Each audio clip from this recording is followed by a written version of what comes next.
All right, so another update today for you guys. Not today in Tarkov, but a recap of the podcast, the community podcast that Nikita had with SneakyRU, Sigma, Ironfist, and Geekseh. All great content creators. Go check out their stuff. Go check out their streams or YouTube videos if they do it, so you can see it for yourself. But I wanted to offer a quick recap for those folks that couldn't watch it and don't have time to watch it again. So let's dive into it real quick and get through the facts here. Facts. My interpretation of what was said, let's put it that way.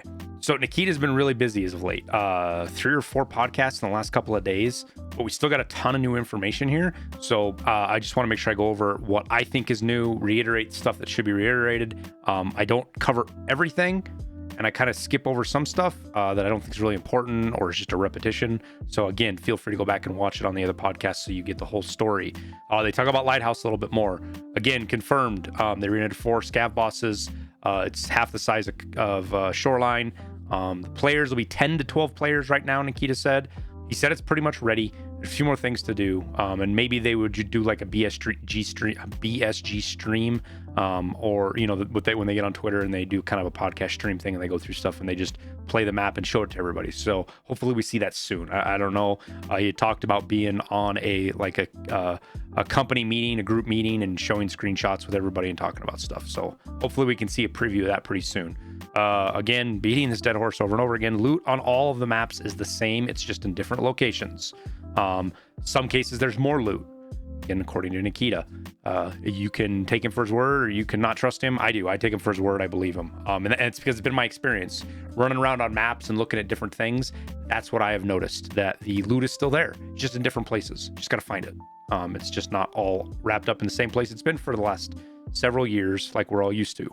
And this was a product of Nikita not liking focal points for loot. People running to the same place raid after raid after raid and getting the same loot over and over and over again. He didn't like that, so he changed it. The Unity upgrade will not require a wipe.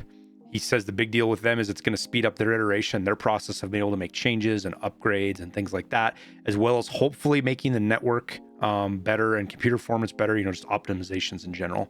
So looking forward to that. Hopefully that comes and works as advertised. Player movements, along with Inertia, which has been a lot of talked about. He talks some more about knockouts, get knocked out, getting knocked down by like explosions and things, being able to climb ladders, vaulting, all that stuff is eventually going to come. The systems are there. They know how to make it work. They just haven't had time to really implement it yet. But that's coming. That's what they want. They want you to be able to do all that stuff. Something kind of new that I think I've heard before in the past, but kind of escaped me until now, and it's going to be a big deal, is there's going to be a progress bar for equipping gear, putting stuff in your secure container. Not necessarily an animation.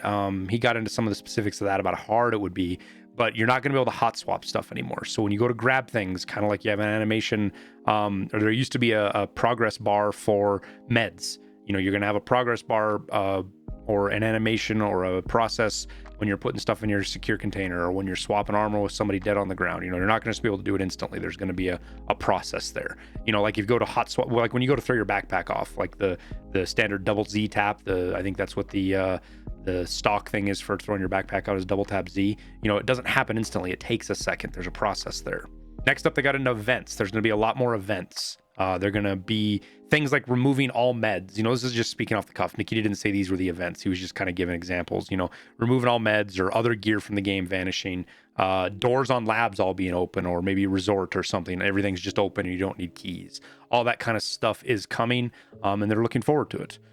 They got into the KAPPA argument, or not argument, but everybody's freaked out about KAPPA being on 71. Some people are not freaked out. Nonetheless, there's another secure container coming. It's going to be between the Epsilon and the KAPPA. And I guess it's going to be called the OMICRON.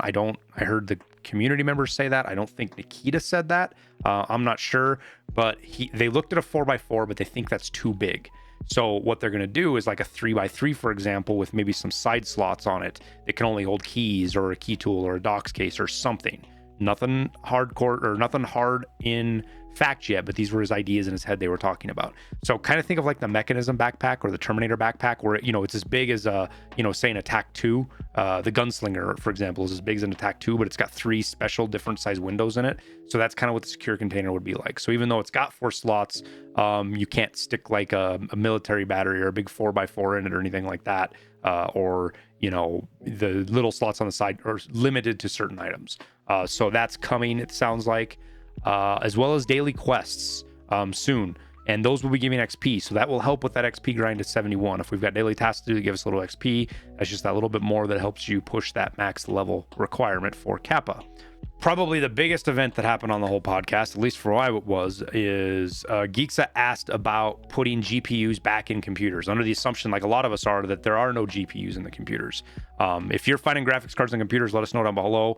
Before today, I haven't spoke to anybody in probably the last 9 months, or myself, that have found a graphics card in a computer. Not since like 12.9, basically. And so Nikita said that they're still in, that he went and looked at it. He looked at it and said the GPUs are still in the computer spawn, and he increased it, the number. This isn't a percentage. I tweeted earlier there's a percentage because I kind of got mixed up with the way everybody was talking about it. He increased the modifier from 0.6 to 1.3. This is a 116, say 120%, just to round up. 100, it's over 100%. It's more than doubling the spawn modifier, whatever that is. It's not increasing the spawn rate by 100% necessarily. It might. We don't know that because we don't know what all the other modifiers mean.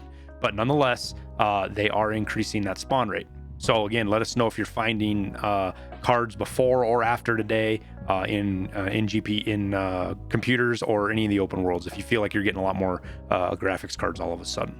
Now, honestly, the craziest thing for me with this was the fact that he just got on his keyboard right there, changed the number, and then literally propagated to the servers, and he was done with it. And then being like a little lottery ticket, you know what I mean? 0.6. Right now it's 0.6. It's pretty low. Pretty low. 0.5%. Yeah, I can make it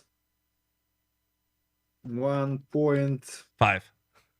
No, 1.69. 1.3. Okay. 1.2. 1.3. Oh, 1.3. Okay. Hey, thank you, Nikita. let's go. That's awesome. Thank you, Let's go. Nikita. 2 times more. It's more than 2 times. Yeah, More than it was thank before. you. Okay, I need to hit the special button to propagate it on the servers. There you go, like chat live updates right here. Right there. Yeah. Okay, it's done. Now that might be something that's common that everybody knows about. That blew me away, and it proves that Nikita definitely screws with us when we're doing tasks. It's 100% evidence now that whenever we're trying to do tasks or you can't find propane, how the fuck am I supposed to get that thing? What is that up there? I am gonna get my ass shot trying to get up there and get that fucking thing.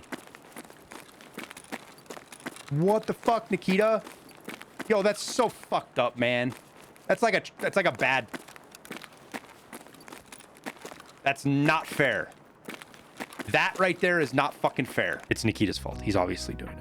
Now back away from the crazy land, there's some repeat of the old stuff about streets, kind of just reiterating what we've heard in the past. It's bigger than all the other maps combined. There's more loot on it than all the other maps combined.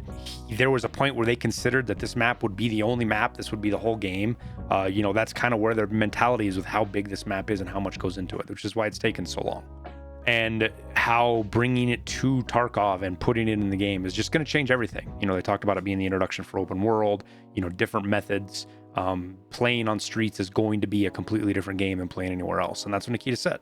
There was a quick mention of a Halloween event. In fact, it was more of a reminder. Sigma asked about the pumpkin head masks, and Nikita was like, oh yeah, I got to remember that. I want to do something special for a Halloween event this year.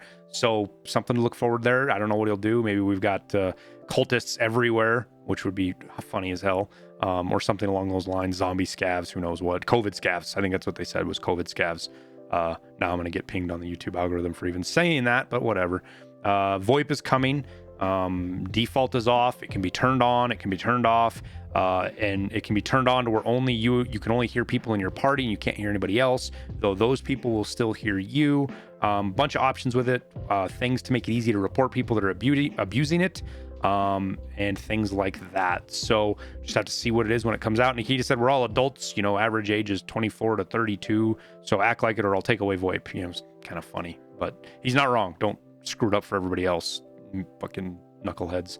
And last thing was people talking about not liking Twitter being the only source for these updates and news. And Nikita said, part of it's because it's on the launcher, right? The launcher shows you the tweets. If they do something, look there, it'll show up. But they also want to do more stuff in game, like the messages, to have that more immersive thing. So that you don't have to have outside sources, breaking that fourth wall, if you will, to get your stuff, that it'll all be in game. So they're going to be working towards more of that. That's pretty much it. Again, I said they talked about a ton of other stuff. They joked around about some things. It was a pretty good podcast. Go watch it. Go enjoy it. I'll put links down below to the creators' VODs, if you will, so you can go watch it. And I'm sure somebody will put it up on YouTube eventually. So make sure you go support them when they do. With that, we'll wrap it up. Thanks for watching another video today. I hope it was helpful. I hope you guys got informed from this, and we'll see you on the next video. See you later.